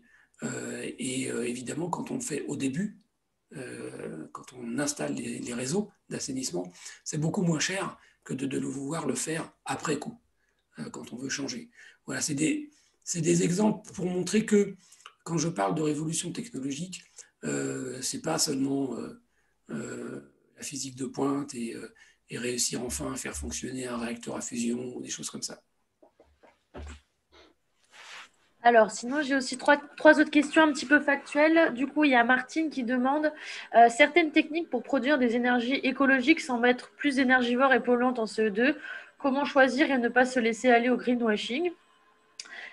Nicole qui demande on a vu plusieurs documentaires parlant de la nocivité de l'exploitation des terres rares, par exemple en Chine, et leur utilisation dans les énergies dites douces. Est-ce exagéré? Et d'une manière générale, n'y a-t-il pas un risque de pénurie de métaux stratégiques? Et Ludovic qui demande peut-on considérer un Français moyen comme un gros pollueur à l'échelle mondiale? Alors, le Français moyen, en émissions territoriales, comme je vous l'ai dit, il émet environ 7 tonnes de CO2 par an. Vous pouvez le comparer aux 15 tonnes de l'habitant moyen des États-Unis d'Amérique, ou aux 10 tonnes ou 12 tonnes de l'Allemand moyen. Donc, si on compare des pays de même niveau de richesse, de même niveau social, de même standard de vie, oui, on peut dire que le français moyen émet moins que ces pays-là. Sauf que il faut mettre 2 bémols. Le premier, c'est que l'essentiel de cette situation favorable est dû au fait qu'on a une électricité décarbonée à plus de 90%, avec du nucléaire, de l'eau et un peu de vent et de soleil, et que donc si on met en cause ça, ben, on ne va pas garder cet avantage. Et puis le deuxième surtout, c'est que si on calcule en empreinte carbone, là on est mauvais. On est à 11 tonnes et pas à 7 tonnes. Et donc, il ne faut pas dire, dans le bouquin on dit est-ce que la France est un bon élève du climat? La réponse elle est non. Elle est d'autant plus non que l'élément massif qui permet qu'on affiche un taux d'émission de CO2 un peu inférieur, par exemple, à l'Allemagne ou à la Grande-Bretagne, c'est la décision de faire un parc nucléaire pour l'électricité, et cette décision a été prise complètement en dehors des problématiques climatiques. Elle a été prise en 73, 74, 79 et 81, à l'époque où on ne s'occupait pas du réchauffement climatique. Donc c'est un side effect positif de décisions qui ont été prises pour d'autres raisons. Les autres questions, c'était quoi? Pardon. Du coup, donc il y avait aussi la question sur est-ce il y a un risque de pénurie de métaux stratégiques. Ce qui est clair, c'est que vous n'allez pas équiper en moyens de vie corrects l'Asie du Sud-Est, l'Amérique latine et l'Afrique en n'utilisant aucune ressource naturelle, notamment minérale. Donc, le défi, il est gigantesque. On voit bien que les prélèvements sur les ressources, alors, les risques de pénurie, ils sont très relatifs. Si on décide de bousiller vraiment tout partout, on va récupérer plein de métaux rares, hein. Mais ça va vraiment être dégueulasse, hein. On va polluer des territoires entiers, parce que comme il n'y a pas beaucoup de métaux rares dans chaque tonne de minerai qu'on extrait, les moyens qu'on est obligé de mettre en œuvre pour récupérer ce qui nous intéresse, c'est une dévastation. Donc qu'est-ce que ça veut dire? Ça veut dire qu'il faut faire 2 choses au moins. La première, c'est de dire aux ingénieurs et de dire aux physiciens, aux chimistes et aux directions d'entreprise que le principal objectif qu'ils doivent avoir quand ils progressent dans la technologie, c'est de trouver des solutions pour utiliser moins de matières premières et d'énergie. Et on voit bien que pour y arriver, il faut des transformations politiques profondes. Parce que tant que l'énergie n'est pas chère, vous n'avez aucun mécanisme économique qui pousse les dirigeants d'entreprise à rechercher de manière absolue. Ils le font parce que c'est un coût, l'énergie, donc ils essaient quand même de diminuer, mais pas au niveau où il faudrait. Et c'est pareil pour les conséquences des extractions de minéraux. Si on veut avoir des politiques qui visent à maximiser l'efficacité pour minimiser les prélèvements, il faut absolument qu'on intervienne politiquement sur les mécanismes économiques, parce que tout seul, ils ne conduisent pas les directions d'entreprise à vouloir faire des efforts pour économiser les matières premières et l'énergie. Et on voit bien que quand on regarde les technologies qui arrivent et qui peuvent être très efficaces, on voit bien que le problème central, c'est l'économie.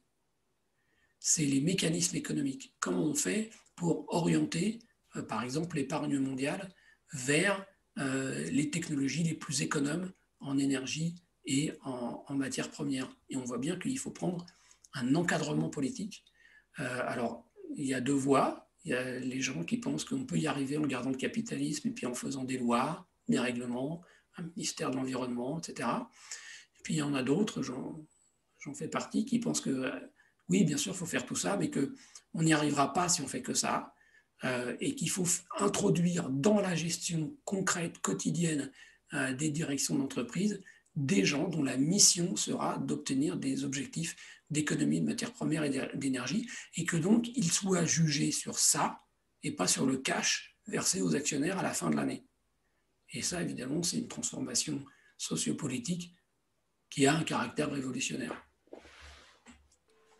Et du coup, l'autre question de Martine, c'était justement comment est-ce qu'on a, enfin, quels sont les critères pour juger qu'une énergie, elle est pertinente ou elle est... C'est voilà. simple, il faut faire les comptes.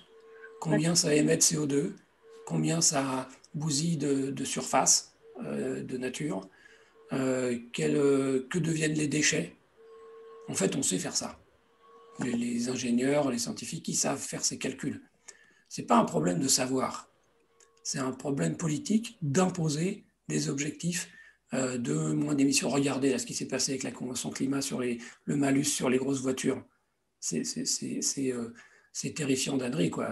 Les citoyens de la Convention ont dit qu'il faut que toutes les bagnoles qui font plus qu'une tonne, je ne sais plus si c'était 4, aient un malus pour décourager l'achat des voitures très lourdes qui consomment beaucoup d'énergie. Et Macron a monté le truc à 1,8 tonne.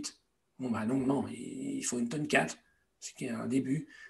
Et quand on voit le nombre de voitures qu'il y a dans le monde, on comprend bien que c'est pas une petite... c'est pas un détail, c'est quelque chose qui est structurellement très puissant. Sylvestre, si tu peux remonter la diapo numéro 7, si ça t'est facile. Enfin, c'est quand même très, très parlant, cette diapo qui montre en fait que pour répondre aux besoins énergétiques, eh bien, le système, pour l'instant, il a fait feu de tout bois, c'est-à-dire à la fois le carbone, mais aussi le pétrole, le gaz et d'autres énergies qui sont plus marginales. Et il n'a jamais abandonné une énergie au profit d'une autre. Donc là, il s'agit un peu de sortir du charbon. Si on veut sortir du charbon, il faut s'en donner les moyens. Ces moyens passent par, évidemment, la planification et certainement pas par simplement la conduite à court terme avec une visée extrêmement court-termiste sur la bourse. Ces mécanismes-là ne permettront pas d'arriver où on veut aller. Et donc la question, c'est, comme un certain nombre d'auditeurs le font remarquer, c'est de se poser à chaque fois la question de, compte tenu de vers quoi on veut aller, c'est-à-dire une diminution importante des gaz à effet de serre, quels sont les choix qui sont pertinents. Et alors, Sylvestre a donné c'est tout à fait juste de penser dès le départ à des logements qui seront utiles et qui auront une capacité d'adaptation au changement climatique forte. Il faut savoir qu'effectivement, on attend 400 millions de personnes au Nigeria assez rapidement, des gens qui vont, comme Sylvestre l'a dit, s'entasser dans des bidonvilles. On a quand même des moyens de réfléchir, des moyens de mettre en œuvre des stratégies qui sont possibles. Et de ce point de vue-là, la recherche amène quand même beaucoup de possibilités qu'il faut investiguer, regarder, avec toujours, sans perdre de vue la globalité du problème. Et effectivement, il y a aussi, on a parlé beaucoup du charbon, du gaz, du pétrole, mais il y a aussi, évidemment, dans la mise en œuvre des énergies renouvelables, des métaux rares. Et donc, comme Sylvestre l'a dit, des métaux rares, ça veut dire qu'il faut beaucoup casser de cailloux pour en trouver un petit peu. Et dans quel monde on veut aller. Et tout ça, ce sont un peu des questions globales qui nécessitent une vision à long terme et de la planification. Donc, c'est des choses qu'il faut apprendre à faire, parce qu'on a toujours été dans un système du toujours plus, en fait, hein, où les riches ne voyaient pas de problème à dépenser plus d'énergie pour aller encore plus loin. Bah ça c'est très incompatible avec les problèmes qu'on va avoir et qu'on a déjà sur les dizaines d'années qui viennent. D'accord, merci. Alors du coup, sur des questions un peu plus politiques, stricto sensu, j'ai Nicolas qui demandait quelle pouvait être l'action des collectivités territoriales pour participer à la réduction de l'empreinte carbone. Alors, on voit bien que tous les niveaux d'organisation de la société sont concernés par le sujet. En région parisienne, il y a 11 millions d'habitants. C'est évident que si vous voulez moins d'émissions de CO2, il faut des transports publics électrifiés, décarbonés, qui soient aussi denses en grande couronne qu'à Paris intramuros. C'est quelque chose qu'on aurait dû décider il y a 40 ans. La dernière fois qu'on a décidé de faire un RER avant de construire des maisons pour que les gens y habitent, c'est en 1965. Le schéma directeur de la région parisienne sous De Gaulle. Voilà. Et depuis, on a une société, des pouvoirs politiques qui ne sont plus capables de faire ça. Il faut retrouver très vite cette capacité. Alors, il y a eu des décisions prises, y compris sous Sarkozy, pour le Grand 8 en Grande Couronne. Mais en fait, là, on va faire quelque chose qu'on aurait dû faire il y a 40 ans. Donc, il faut tout de suite penser à ce qu'on devrait faire vraiment maintenant, en termes de transport public, de mobilité douce, mais aussi d'urbanisation, pour pas que les transports domicile-travail soient ce qu'ils sont aujourd'hui. Bref, il y a les collectivités locales à tous les niveaux, de la plus petite commune de France à l'agglomération parisienne, ont un rôle considérable à jouer en matière d'urbanisme et de transport. Cet aspect-là, il y a aussi l'aspect que le fait que les collectivités locales prennent ces problèmes à bras-le-corps, ça veut dire que des centaines de milliers de citoyens vont se colter à ces problèmes-là. Et comme on l'a vu à la Convention climat, eh ben, ils vont devenir experts, ils vont savoir des choses. Et donc, c'est bien qu'on n'attende pas tout d'un pouvoir centralisé. C'est hyper important, même si c'est peut-être des fois symbolique, que les collectivités locales réfléchissent et apportent leur pierre. Ça permet au mouvement citoyen et aussi à la culture scientifique de s'épanouir mieux. Et justement, du coup, sur ces aspects un peu d'expertise un peu autogestionnaire, quel pourrait être un peu justement le rôle des salariés? Est-ce que, par exemple, les représentants du personnel en entreprise pourraient demander dans leur CSE les rapports sur l'empreinte carbone de leurs entreprises? Ça, c'est une question que posait Jean-François.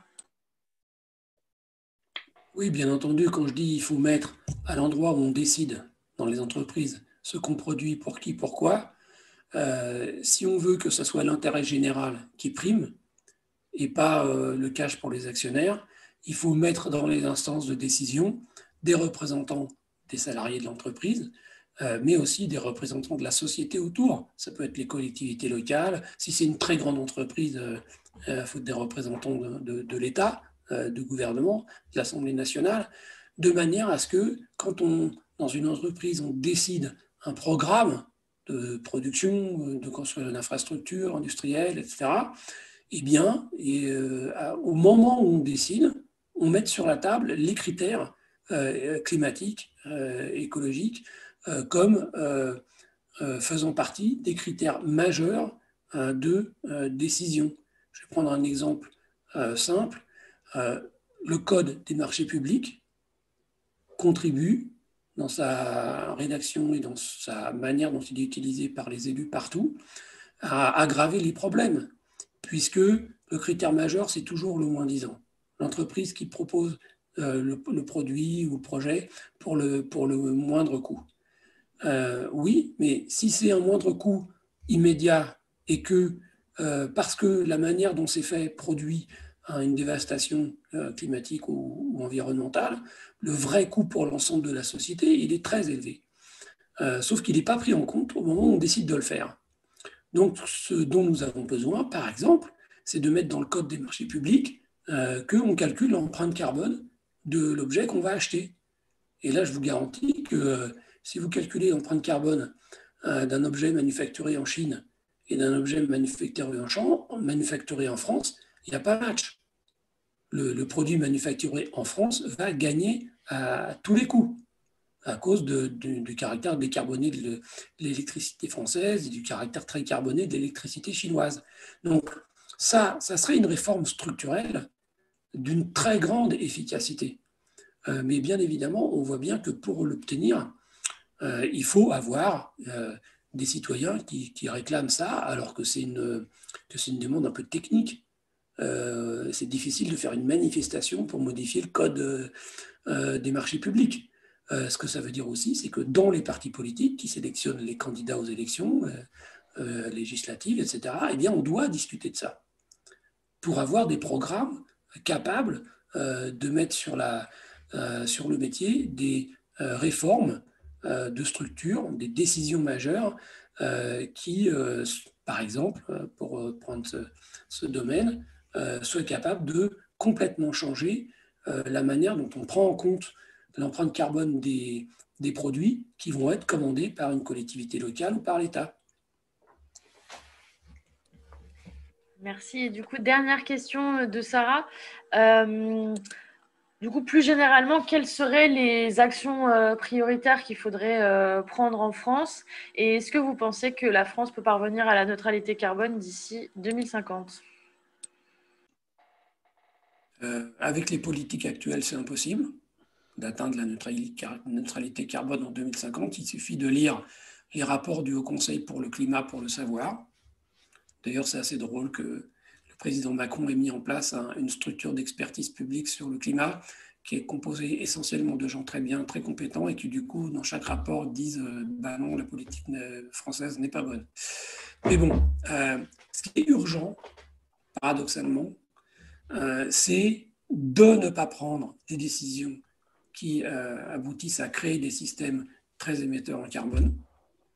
Donc, par exemple, bah, c'était très bien de ne pas faire Notre-Dame-des-Landes, par exemple. Et donc, de ne pas prendre des décisions en urbanisme, en moyens de production, en infrastructure de transport, qui nous enferment dans des émissions carbonées pour le long terme. Et aussi, paradoxalement, ce qui est urgent, ce n'est pas les petites mesurettes qu'on peut prendre finalement à faible coût, politique, social, mais qui ont aussi une efficacité faible. Le plus important, c'est de prendre des décisions structurelles, comme celle sur les marchés publics, qui dans un premier temps ne va faire gagner rien en termes d'émissions. Il faut le mettre en œuvre après. Mais on voit bien que le problème est trop important en volume d'énergie, de matières premières, etc., mobilisées pour nos besoins, pour qu'on puisse s'en sortir avec des mesurettes. Il faut des réformes qui touchent aux structures profondes de nos économies. On ne peut pas décarboner profondément nos économies avec des mesurettes. Donc, paradoxalement, le plus urgent, c'est d'avoir un plan. Alors, bon, il paraît que M. Bayrou travaille à ce sujet. Pour l'instant, on n'a vraiment rien vu. Mais la responsabilité première des partis politiques et de l'administration de l'État, c'est de fabriquer le plan qui permet d'arriver à la neutralité carbone en 2050. Pour l'instant, le plan n'existe pas. C'est pour ça qu'on ne peut pas être optimiste sur le fait qu'on va y arriver. Oui, cette idée de planification, à mon avis, elle est essentielle. D'abord parce que il ne s'agit pas de faire un coût financier sur 15 jours, 3 semaines, 1 mois, une vente. Il s'agit vraiment de changer de trajectoire énergétique et ça ne s'invente pas. Et donc, évidemment, il faut des plans, il faut une planification. Il faut que les gens, quand ils contribueront, ils auront l'impression que c'est juste, ce qui a été complètement l'inverse de ce qui a été fait pour les Gilets jaunes. C'est-à-dire qu'il y ait vraiment un plan où on voit que de façon sociale et de façon par rapport au salaire, les gens contribuent à ce plan et qu'on sache où ce plan va. Et voilà, et que, comme disait Sylvestre, on mette aussi des gens compétents. Moi, je pense qu'une chose qui est quand même très caricaturale, c'est le fait qu'on ait choisi de mettre 150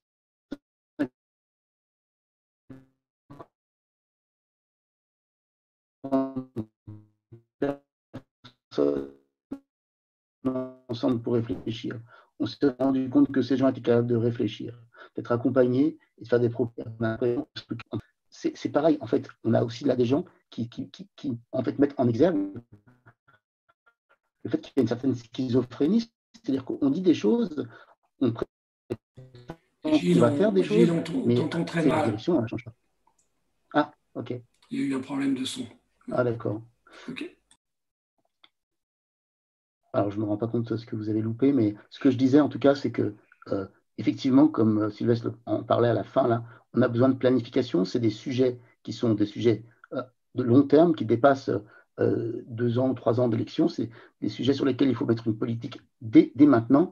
Et un exemple que je donne souvent, c'est que quand vous êtes sur un bateau et que vous devez passer une écluse, il faut que vous ayez pensé à faire votre virage longtemps à l'avance pour passer l'écluse. Ça ne servira à rien de vous agiter devant l'écluse à la fin en modifiant votre volant parce que ce sera trop tard. Donc là, on a encore le temps d'agir, mais effectivement, il faut faire des plans et il faut faire des plans à l'échelle européenne et mondiale pour se mettre en œuvre et en mesure de réussir les objectifs, sachant que les objectifs sont très différents dans les pays développés et dans les pays en développement. Merci, je crois qu'on va bientôt s'arrêter. Je Je remercie d'abord Gilles et Sylvestre de nous avoir apporté tout ce savoir. Je remercie aussi les personnes qui ont participé par les réseaux à cette première rencontre. Je peux déjà dire que nous allons continuer donc à partir de janvier et les prochains rendez-vous qui sont prévus, il y a François-Marie Bréon qui est membre du GIEC et qui a participé au rapport de 2013. Il y aura Jean Poitou aussi, président du conseil scientifique de Sauvons le climat. Il y aura aussi Céline Guivarch, donc, qui est membre du Haut Conseil pour le climat. Je voulais vous dire aussi que sur ce rendez-vous d'aujourd'hui, il y a le livre donc de... Alors, je le mets... Ah, voilà, est-ce que vous le voyez? Donc, c'est le livre de Gilles et Sylvestre, qui a été donc la substance de ce que nous avons présenté ce soir. Et il y a aussi donc la revue Progressiste. Donc, c'est une revue que nous éditons depuis 2013.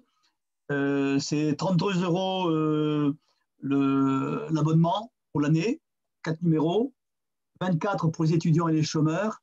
Mais vous pouvez aussi aller sur le site de Progressiste et vous procurer des numéros numériques qui sont à disposition. Voilà.